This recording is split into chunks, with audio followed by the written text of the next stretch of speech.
C'est le requin géant qui a terrorisé les océans il y a environ 20 millions d'années. Pendant 13 millions d'années, cette bête de 60 tonnes a dominé les eaux chaudes de notre planète. Et figure-toi que certains pensent que le mégalodon vit toujours dans les parties les plus éloignées et les plus profondes de l'océan. Nous sommes une chaude journée d'été. Il semble logique d'aller se baigner dans la mer. Tu flottes sur le dos, complètement détendu. Tes yeux sont fermés, ta respiration est régulière. L'eau est agréablement fraîche autour de ton corps. Une légère brise touche ton visage. Tu te sens assez calme pour t'assoupir. Soudain, quelque chose heurte ta jambe. Tiré de ta torpeur, tu commences à t'agiter jusqu'à ce que tu te retrouves face à face avec un danger invisible. Heureusement, tout ce que tu vois est une paire de nageoires facilement reconnaissables et de mignons museaux souriants. Ouf, juste des dauphins. Tu as de la chance de les rencontrer dans la nature. Ces créatures étonnantes sont si proches que tu peux les toucher. Tu as entendu des gens dire que la peau des dauphins est caoutchouteuse, mais pour toi, c'est plutôt comme la partie intérieure d'un œuf dur. L'un des animaux est si proche de toi que son odeur salée t'emplit les narines. Cependant, tu sais que les dauphins n'ont pas de glandes sudoripares. Cela signifie qu'ils ne transpirent pas et qu'ils sont pratiquement inodores. L'odeur que tu sens vient de l'eau dans laquelle tu nages. C'est le prédateur le plus grand et le plus féroce qui ait jamais hanté les océans. Le requin mégalodon a dominé les mers pendant des siècles avant de s'éteindre il y a des millions d'années. Cependant, les scientifiques n'ont réussi à découvrir que très peu de vestiges de cet énorme requin. Tout ce que nous savons sur la grande bête des mers, nous l'avons appris grâce aux fossiles de ses dents géantes de la taille d'une main humaine normale. Aucun squelette de mégalodon n'a jamais été découvert. Les squelettes de requins sont principalement constitués de cartilage, ce qui signifie qu'ils se décomposent rapidement. Heureusement, les requins perdent et font repousser leurs dents tout au long de leur vie. Un requin peut perdre 40 000 dents au cours de sa vie. Les scientifiques ont réussi à étudier différents types d'espèces de requins sur la base de leurs seules dents. Ce requin avait environ 276 dents. Lorsqu'elles tombaient, ces dents atterrissaient sur le fond marin où elles sont restées pendant des millions d'années, se fossilisant. Les scientifiques les ont trouvées et elles sont la seule véritable trace que nous ayons de l'existence du mégalodon. Des dents de mégalodon ont été découvertes dans le monde entier. Cela signifie que, contrairement aux autres animaux marins de son époque, le mégalodon était intercontinental. Aujourd'hui encore, la plupart des requins et des animaux marins ont tendance à rester dans une seule mer ou un seul océan. Ce requin nageait librement autour du monde, se déplaçant entre les eaux tropicales et subtropicales. Des dents ont été trouvées sur tous les continents, à l'exception des eaux glaciales de l'Antarctique. Lorsqu'un mégalodon apparaît dans un film ou une émission de télévision, il est dépeint comme une version géante du grand requin blanc. Les scientifiques pensaient autrefois que le mégalodon et le grand requin blanc descendaient tous deux d'un ancêtre commun. Pourtant, ce n'est pas vrai. En fait, il est plus probable que le mégalodon ait été l'ennemi juré de l'ancêtre du grand requin blanc, le requin mako aux dents larges. Cela signifie que le mégalodon n'aurait pas ressemblé au grand blanc finalement. En réalité, il aurait eu un nez plus court que les grands blancs, ainsi que des nageoires pectorales plus longues, pour donner à ce requin géant une carrure plus trapue et plus menaçante. Tous deux avaient cependant un excellent odorat, de sorte que même à l'époque préhistorique, ce n'était pas une bonne idée de se baigner avec un morceau de viande crue à la main. Et ce n'est certainement pas prudent de nos jours non plus. Peu importe que le mégalodon se cache quelque part dans les profondeurs, ce que certains croient encore, ou qu'il ait disparu à jamais, ses jeunes cousins l'attendent. De plus, tous les deux aiment courir après les gros mammifères marins, ils auront donc certainement des choses à faire ensemble. Enfin, jusqu'à ce que le mégalodon soit de mauvaise humeur et mange accidentellement son ami. On ne sait jamais. Ces types avaient un style de chasse différent. Les grands blancs préfèrent plonger directement vers leur proie et trouver les endroits les plus mous comme les jambes exposées ou le ventre. Parfois, une dent entière a été retrouvée enfoncée dans l'os d'un animal plus gros, comme une baleine. Privés des principales parties qui leur servaient à nager, les pauvres animaux marins étaient alors impuissants et incapables de s'échapper. Pourtant, les baleines ne représentaient qu'une petite partie du régime alimentaire de mégalodons. Les phoques, les lamantins, les calmars, les dauphins, les autres requins, le bon vieux mégalodon n'aurait probablement pas refusé qu'un petit banc de petits poissons vienne nager dans sa bouche. Rien de mieux qu'un bon snack avant un gros et bon dîner. Même les tortues géantes n'étaient pas en sécurité dans leur épaisse carapace. Ils les prenaient sûrement comme un défi à relever chaque jour. Les scientifiques ont utilisé des simulations informatiques pour tenter de déterminer le style de chasse de l'ancien requin.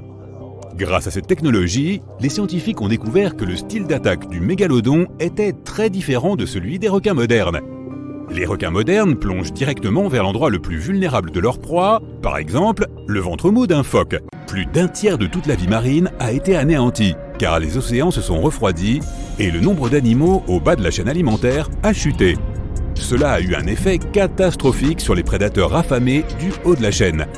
L'océan est aussi devenu beaucoup trop froid pour ces requins amateurs de chaleur, ce qui a rendu difficile leur reproduction puisqu'ils donnaient naissance dans des eaux chaudes.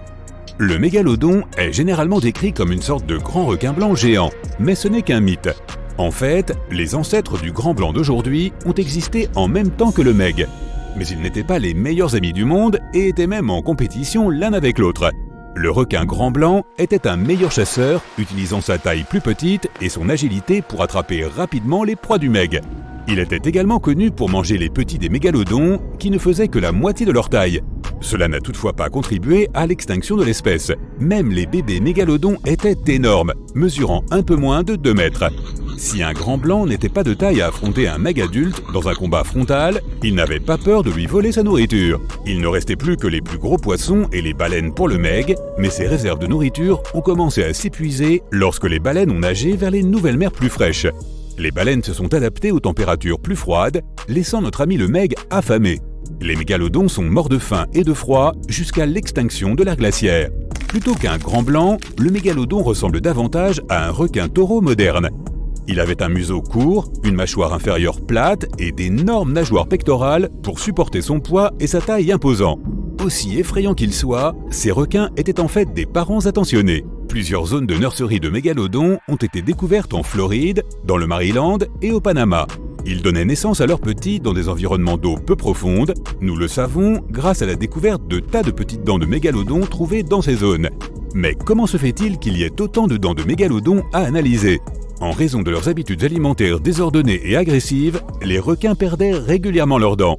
Ils perdent une série de dents toutes les 1 à 2 semaines. Cela fait 40 000 dents dans une vie. Et ils doivent récolter une petite fortune auprès de la petite souris.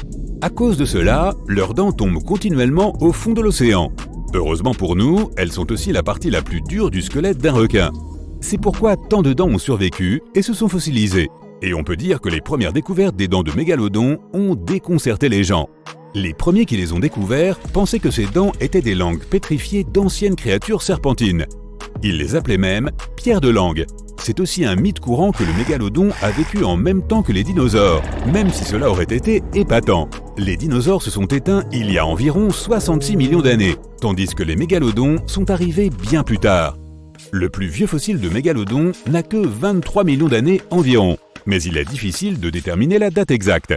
Après tout, les calendriers n'avaient pas encore été inventés. Ils se sont éteints bien avant que les humains n'apparaissent. Les premiers Homo sapiens sont apparus il y a environ 2,5 millions d'années. Mais que se serait-il passé si le mégalodon ne s'était pas éteint ? Les populations de baleines ont considérablement diminué lors de leur dernière apparition. Il y aurait donc beaucoup moins de baleines à dévorer pour eux. Les baleines sont aussi devenues beaucoup plus intelligentes et ont appris de nouveaux mouvements défensifs, ce qui les rend beaucoup plus difficiles à attraper. On estime qu'ils mangeaient environ 12 tonnes de nourriture par jour. S'ils étaient toujours là et qu'ils mangeaient autant, ils seraient obligés de manger des poissons plus petits. Et il y aurait à peine assez de gros poissons pour que nous, les humains, puissions survivre. Les vilains mégalodons seraient également capables de suivre les bateaux de pêche et de voler les poissons durement pêchés. On peut raisonnablement penser qu'on verrait beaucoup moins de poissons sur les étals des marchés. Comme les températures de nos océans se réchauffent à nouveau, les requins prospéreraient également et se reproduiraient plus vite que jamais.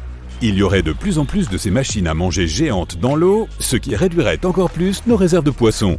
Cela causerait également d'énormes problèmes aux cargos et aux bateaux de croisière. Imagine que tu entres en contact avec l'une de ces vilaines brutes pendant que tu prends un bain de soleil sur le pont. Même les amateurs de plage seraient concernés. Les mégalodons donnent naissance dans des eaux peu profondes, donc beaucoup de nos plages préférées deviendraient rapidement de dangereuses zones d'allaitement pour les requins. Alors fini les parties de beach volley. Mer des Caraïbes, 21 juillet 2047. Le jour est enfin arrivé. L'institut de recherche pour lequel tu travailles a repéré un énorme requin au large des côtes du Panama. Les scientifiques ont confirmé l'impossible. C'est un mégalodon. Et on t'a confié une mission, étudier cet animal de près et de l'intérieur. En plus, c'est ton anniversaire, mais le gâteau attendra. Le requin est prêt. On lui a donné assez de tranquillisants pour faire dormir 10 éléphants. Il est immobile, mais ton temps est limité car le sédatif se dissipera dans une demi-heure. Allez, c'est parti. Le chef d'équipe te tape dans le dos. Bonne chance et rappelle-toi bien, ne t'approche surtout pas de cette turbine.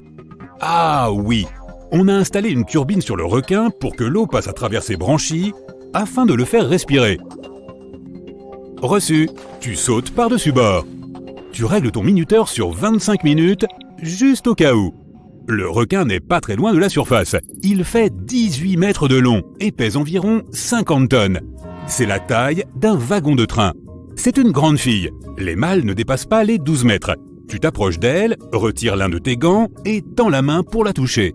Sa peau est comme du papier de verre, couverte de minuscules écailles semblables à de petites dents, incurvées vers sa nageoire caudale pour réduire sa friction lorsqu'elle nage. Comment ça se passe en bas? Fais vite. Tout va bien, Dr Pérez. J'aurai vite terminé. Tu sors ta tablette et ouvres l'application de radiographie. Tu la tiens devant toi et scannes son corps. L'écran montre tous les détails de ses muscles. Les tissus rouges ont besoin d'oxygène pour aider le requin à parcourir de longues distances. Les tissus blancs, eux, ne sont pas oxygénés et ne servent que pour de brusques accélérations. Tu scannes maintenant le squelette. Il n'y a que du cartilage, ce matériau flexible dont sont faites tes oreilles et ton nez. Il permet au requin de rester léger et de nager sans dépenser trop d'énergie. Et ça marche. Il parcourt environ 5 mètres par seconde. Il est donc 2 fois plus rapide que le grand requin blanc. Sur Terre, le poids de son propre corps écraserait ses organes internes, car les requins n'ont pas de cage thoracique. Voyons quel âge tu as. Tu zoomes sur sa colonne vertébrale. Elle est calcifiée, tout comme sa mâchoire. Elles sont donc plus fortes. Tu fais une coupe transversale d'une vertèbre grâce à ton application. Tu vois des cernes qui indiquent l'âge et la croissance du requin, comme sur une souche d'arbre. Tu les comptes, 15. Elle est environ à la moitié de sa vie. Son crâne est fait de cartilage plus dense pour protéger son cerveau en forme de Y. Son museau est spongieux et flexible afin d'encaisser les coups sans se briser.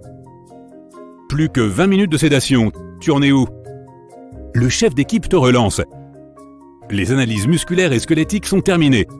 On passe aux organes sensoriels. Reçu. Tu t'approches de l'un de ses grands yeux noirs. Un frisson te parcourt l'échine. On dirait qu'elle te regarde comme un petit gigot. Salut ma belle. Si seulement tu avais des paupières pour me montrer que tu dors. Derrière son œil, tu vois un petit trou. J'ai trouvé ton oreille. Les requins n'ont pas d'oreilles externes, mais leur ouïe est redoutable. Ce méga poisson peut entendre te débattre dans l'eau à une distance équivalente à 10 terrains de football. Ce sont les basses fréquences des éclaboussures irrégulières qui attirent son attention. Elles lui indiquent qu'une proie est blessée. Tu suis maintenant sa ligne latérale. C'est une ligne de port qui s'étend le long de son corps. C'est un système propre aux requins qui détecte les moindres mouvements, leur indiquant à quelle distance se trouve la source et de quelle direction elle vient. En fait, le corps d'un requin est une sorte d'oreille géante. Je vais examiner vos narines, ma petite dame. Elles ne servent qu'à sentir ses proies et ne mènent pas au système respiratoire comme chez les humains. Un requin ne peut donc pas éternuer. Les odeurs entrent par ici, passent par des replis de peau couvertes de cellules sensorielles et envoient l'information au bulbe olfactif qui mène au cerveau. Un grand requin blanc peut sentir une seule goutte de sang dans une piscine olympique. Tu regardes ta montre. Plus que 10 minutes. Tu examines ses branchies. L'eau passe à travers elles et les branchies en extraient l'oxygène. C'est également par là que le corps se débarrasse du CO2.